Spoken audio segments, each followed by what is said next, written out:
Well, like I mentioned earlier, Treasury Cabinet Secretary Henry Rotich is expected to read out the national budget this afternoon. Inside the August House will be the MPs and an eager public waiting to know how the government will be spending the 2.3 trillion shillings allocated for the year 2016-2017. And I'm now joined by Dan Mwangi, who's there to crunch the numbers. Dan, what should we expect today?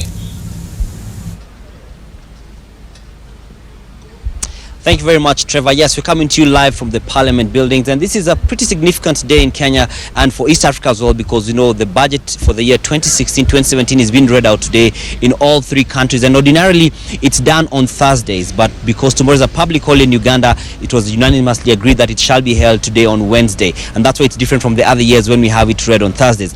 Now, for this year, some of the things just to point are: one, the amount of the budget. This year's budget estimates come to 2.3 trillion shillings. This, as is the case, has been the case all the years, in all the previous years, has been an increase from the previous year, and this is the highest we've ever had at 2.3 trillion shillings, coming from last year's the current year, should I say, the 2015-2016, which was 2.1 trillion shillings. Now, a number of things to be looked at are including: one, how will the money be spent? And this is some parliamentarians and some leaders feel that this is a good budget because it's program based, as opposed to previously when not much participation had been factored in. And this comes with the constitution, which has been seen over the years, and more they have been integrating the views of the public and other people in the who are relevant stakeholders. Now, how it's going to be funded is the other key thing. One is through taxation, and which is what you and I pay when you look. For those who may have pay slips, when you look at your pay slip, you can see how much you pay. And now this is the question here is, how is it going how much of our taxation will go into funding this, which is because this is usually the largest component of funding the budget. Then the other one is through donations and loans, for instance, which you get to finance various projects, such especially the infrastructure projects. One of the things that is not funded through loans is the recurrent budget, which basically is salaries and other recurrent budget elements which are found in the budget as you would expect. Now, another thing is the question of integrity and implementation. Now, we may have a lot of projects. Kenya is in such a season of infrastructure development, and now with infrastructure development, the question here is, will these resources that have been allocated actually go down to the work they've been put out to do?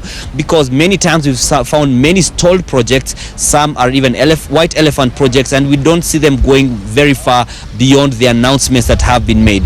And so this is one of the things that is going to be looked at, how the government is looking to put different measures in place to ensure that what is given, what is allocated, actually goes down to the usage. And prior to this day, there have been discussions about the budget and how the money is going to be used and how allocations are being put out, and we saw governors coming out strongly demanding for more finances to be allocated to the counties, which was a thing that the Treasury had been saying would be a good thing if the money was there, but Treasury argues that there was not enough money.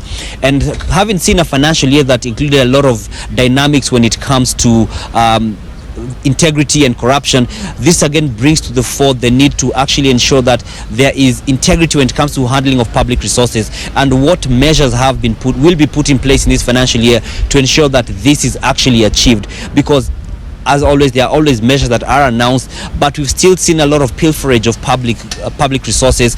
But the question is now, what more shall be done to ensure that we can actually have our resources as a country and those who are going to be lending us, which will eventually pay, being put to proper use and for the use they have been stipulated to do. So this is something else that will be looked out for. Another thing is that next year is elections. Much as the election day itself will come right after, will come in the next budget.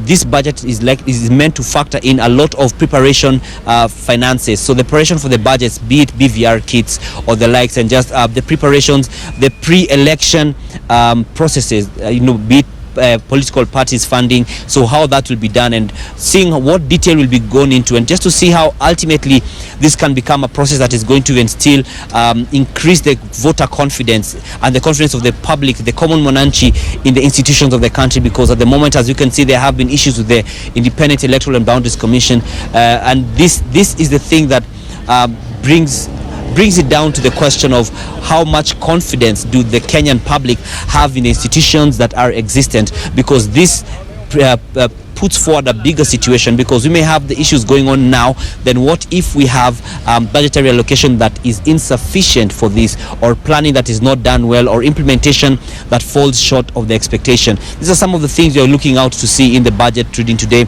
And also, just on the very basic, how will the common mwananchi have the load lifted off him and her? Because the common mwananchi, the mwananchi feels already overburdened by taxation. Will this go up? Because considering that we need to finance a larger budget, will this go up, or what will be done to ensure that this can be mitigated?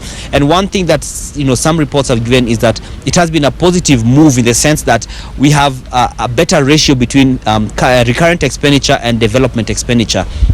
Now, recurrent expenditure has always been larger, unfortunately, I guess, for some, than the development expenditure. We actually saw once there was a rating of how counties have spent their money, with some of them spending only 1%, and the constitution, the law requires that they spend at least 30% of their resources. And now we're told that it comes to about a ratio of about 60-40, 60 going to recurrent and 40% going to development. And so this is pretty much a good direction to move in the sense, as has been said by many experts and critics, saying that if we have more money going towards development, they ultimately build our resource base to ensure that we can actually meet the budget demands, that even as the economy grows, the budget will definitely go up in subsequent years, but then we'll be in a more comfortable place to finance it. And so these are some of the things, Trevor, that we'll be looking to see as they'll be tabled in Parliament by the Cabinet Secretary to the National Treasury, Henry Rotich, who is going to be doing this in the afternoon, and he'll thereafter hold a press conference just to have an opportunity for journalists to actually ask questions and probe further on some of these issues,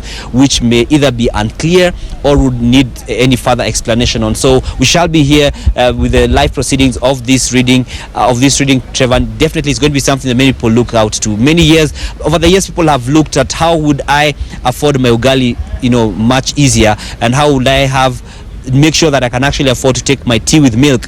Now, those are some of the very basic fundamental things, but sometimes the budget does not go in that direction. It goes in the direction of the bigger picture to deal with the root issues. So we see whether the government will go that route again, as opposed to just going and talking about price controls and the likes, which would again bring an upheaval from many other people. So that's all for now, but I shall give you updates as we go along at the 1 p.m.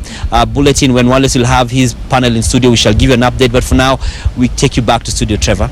Well, thanks, Dan. That's Dan Mwangi speaking to us from Parliament Buildings, where CS Treasury Henry Rotich is expected to read out the 2.3 trillion budget expenditure. And Dan says there's a lot that we're expecting. There's the expenditure, there's the funding, and there's also the county funding coming in, and the general elections coming next year. Of course, he'll be there to continue crunching the numbers in our subsequent bulletins. That's at 1 and 4.